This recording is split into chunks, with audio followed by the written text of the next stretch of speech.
Siroën. Bonjour. Jean-Marc Siroën, vous êtes professeur émérite de sciences économiques à l'université Paris-Dauphine PSL. Auteur d'une somme composée de 3 tomes consacrés à Mr. Keynes. Voilà, il l'avait prédit, nous sommes prisonniers aujourd'hui de Mr. Keynes. Et étrangement, en 2022, c'est toujours Keynes et les approches keynésiennes que l'on étudie et dont on parle. Donc il est essentiel de comprendre comment Keynes nous a élaboré la théorie générale de l'emploi et de la monnaie. Mr. Keynes et les extravagants, deuxième tome, c'est Cambridge la rouge. Alors évidemment, la question tout de suite, c'est pourquoi Cambridge la rouge? C'est le grand désespoir de Keynes pendant cette période. Il voit certains de ses collègues, mais surtout beaucoup de ses étudiants. On est dans les années 30, hein. Et on est dans les années 30. La majorité de ces étudiants, qui adhèrent au marxisme, pour certains d'entre eux, adhèrent au Parti communiste, et avec une fascination pour l'URSS et le système d'économie planifiée. Alors, ce qui peut s'expliquer par la crise économique et ce qui est considéré comme un échec du capitalisme, alors que l'URSS affiche, du moins la propagande de l'URSS, affiche des résultats faramineux. On annonce que bientôt la production industrielle soviétique va dépasser l'américaine.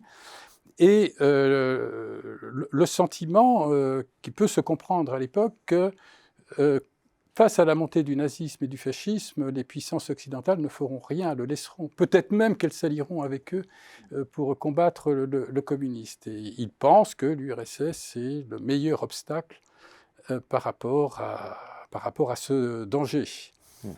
Voilà. Ce qui est assez paradoxal, c'est que même après le pacte germano-soviétique, ils resteront fidèles souvent à l'URSS qui se comprend moins bien. Un double défi pour Keynes dans cet ouvrage. Il y a d'un côté la crise de 29, voilà. Et donc quelque part la prophétie de Marx se réalise, et de l'autre côté Keynes, qui était déjà une superstar mondialement connue, se trouve contesté à Cambridge. Oui, je pense que c'est une de ces motivations. Enfin, les deux motivations que vous avez évoquées sont celles-là que vous avez évoquées. C'est à la fois donc de faire une nouvelle analyse théorique de la crise, pourquoi la crise perdure et que le chômage persiste.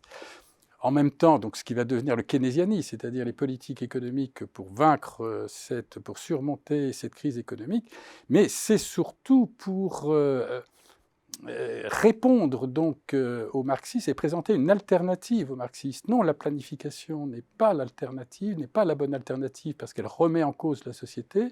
Keynes est un libéral attaché aux valeurs libérales. Donc il est possible, même si on fait des concessions sur le rôle de l'État dans l'économie, de préserver sa société libérale. Et de cette manière, retrouver une certaine aura.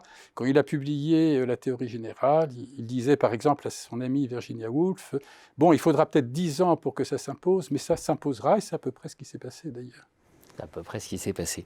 J'ai envie de vous reposer à nouveau la question. Quand on fait cette plongée au niveau, à hauteur d'homme, voilà, de la vie de Keynes et ses relations avec les extravagants, quand on voit apparaître des espions et des espions soviétiques, finalement, quels enseignements on tire de cette période années 30-40 sur Keynes aujourd'hui? Les remises en cause, toutes les hésitations qu'il peut y avoir, on les retrouve un peu aujourd'hui.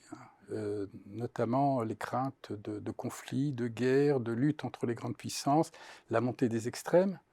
Donc évidemment, ce n'est pas la même chose. L'histoire peut bégayer, mais ne se répète pas. Mais malgré tout, il y a quand même beaucoup des années 30 qui devraient être revues pour comprendre ce qui se passe, y compris peut-être l'aveuglement de certaines, alors peut-être des étudiants, peut-être des intellectuels, vis-à-vis de la réalité, un certain déni peut-être de ce qui existe. Et la difficulté de voir dans la somme d'informations, la masse d'informations que l'on reçoit, ce qui est vrai, ce qui n'est pas vrai. Aujourd'hui, la propagande ne se fait plus par les mêmes moyens que dans les années 30, mais finalement, le résultat est un peu le même. On ne sait plus ce qui est vrai et ce qui est faux.